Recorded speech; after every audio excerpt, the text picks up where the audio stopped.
서울시가 기초생활수급자 같은 취약계층을 대상으로 지난 2021년부터 우리 동네 동물병원 서비스를 운영 중인데요. 서울시와 자치구가 진료비와 검사비 최대 40만 원을 절반씩 분담해 반려인의 경제적 부담을 덜고 있습니다. 당초 자치구별로 한두 곳에 불과했던 지정병원은 올해 147곳까지 늘었습니다. 이제는 동네 곳곳에서 지원 체계가 작동하고 있는 겁니다. 서울시가 운영하는 우리 동네 펫기탁소 사업에도 24개의 자치구가 참여하고 있는데요. 취약계층은 연간 열흘까지, 1인 가구는 반기에 닷새까지 무료로 위탁 서비스를 이용할 수 있습니다. 서울시는 장래 지원 사업을 포함한 사회적 약자의 반려동물 지원 사업 규모를 점차 확대하는 추세입니다.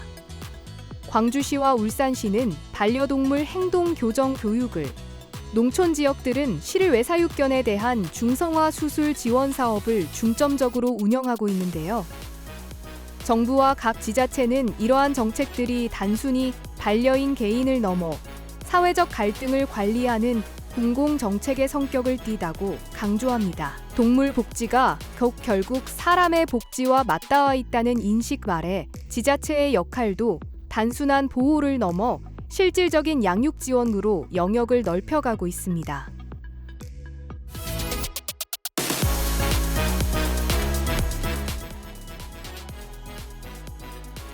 거듭되는 공습으로 중동 정세 불안이 가중되면서 정부가 에너지 리스크 점검에 나섰습니다.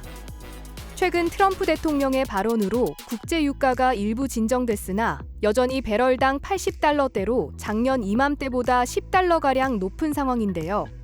사태가 장기화할 경우 전기요금에 직접적인 영향을 주는 LNG 도입의 차질이 우려되는 만큼 재생에너지 보급, 가동과 원전 가동률을 늘린다는 방침입니다.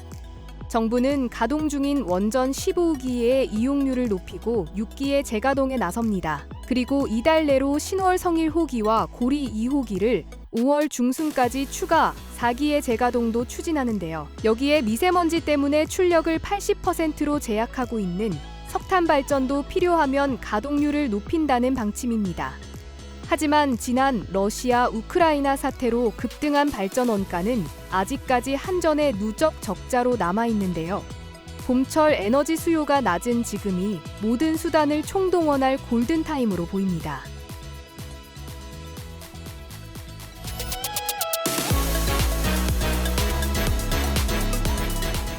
치매나 사망 이후 자산 이전까지 미리 설계할 수 있는 유언대용 신탁 시장이 빠르게 커지고 있는데요.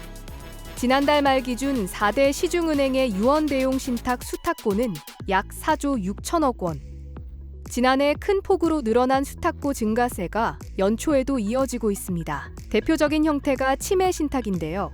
건강할 때 미리 계약해두면 치매 등으로 의사결정 능력이 떨어졌을 때 생활비나 요양비 등을 지급받고 사망 이후에는 계약에 따라 상속까지 이어지는 구조입니다. 은행권에서는 65세 이상 치매 노인이 보유한 금융 부동산 자산, 이른바 치매머니 규모만 약 172조 원에 이르는 것으로 추정하고 있는데요. 시장 잠재력이 큰 만큼 은행권도 치매 신탁 전용 상품이 출시하는가 하면 사망 시 발생하는 보험금을 신탁으로 관리할 수 있는 상품도 확대되는 추세입니다. 고령화가 빠르게 진행되면서 치매 대비부터 상속 설계까지 한 번에 관리하는 시니어 신탁 시장은 앞으로도 빠르게 확대될 것으로 보입니다.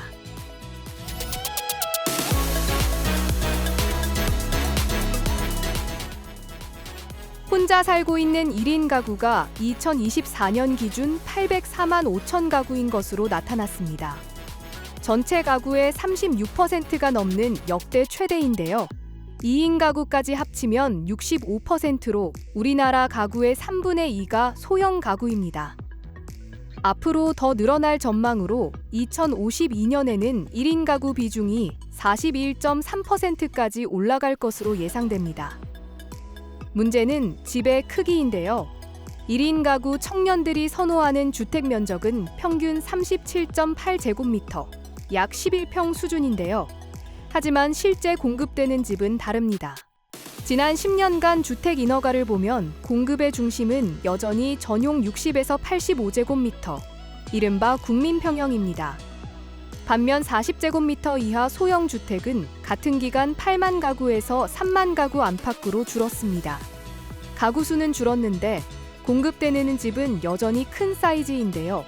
800만 1인 가구 시대, 변화된 가구 구조에 맞춰 국민 평형 의미의 재정립에 대한 사회적 합의가 필요한 때입니다.